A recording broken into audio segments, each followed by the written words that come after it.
Hi guys, I'm here to talk to you today about gender identity, so let's get started with the basics. Many people use sex and gender interchangeably. While the difference is somewhat subtle, they do not mean the same thing. Sex is the biological characteristic. It is determined at conception and is what we are physically born with. Gender is the psychological characteristic, meaning it is how we learn and interpret the biological sex. Depending on how gender is interpreted, this will affect the use of gender roles. Gender roles are the actions conveyed by an individual which communicate their male or female-like characteristics. Gender roles can be recognized as early as the age of 2. While the use of these roles varies according to the individual cultures, it is universally understood that there are some characteristics that are masculine and those that are feminine.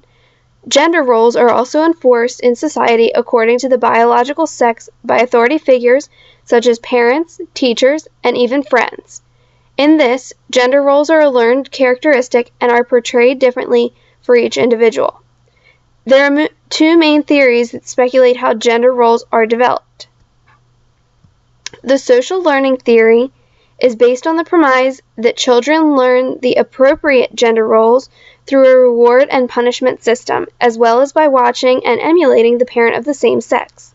The cognitive development theory, on the other hand, explores the idea that these behaviors are learned from how children view and interpret the world around them and form their own set of behaviors according to their own observations. There are, however, examples of individuals who portray both masculine and feminine traits. This form of expression is called androgyny.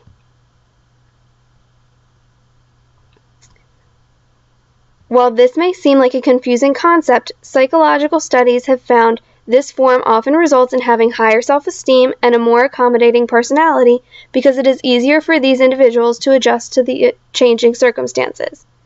While gender roles vary between cultures, one single culture can have a change in how gender roles are defined from decade to decade. In more recent years, gender roles are becoming less prominent, with sexes sharing different characteristics previously defined as primarily masculine or feminine. These changes can also be clearly defined according to race and ethnicity, with the most shift occurring between Asian and Mexican Americans. While it seems this shift would wipe out all traces of previous gender roles, recent surveys have found that populations prefer some traditional gender roles, especially relating to marriage proposals. Researchers state that while these results may seem positive at first glance, it can also create a divide in gender equality.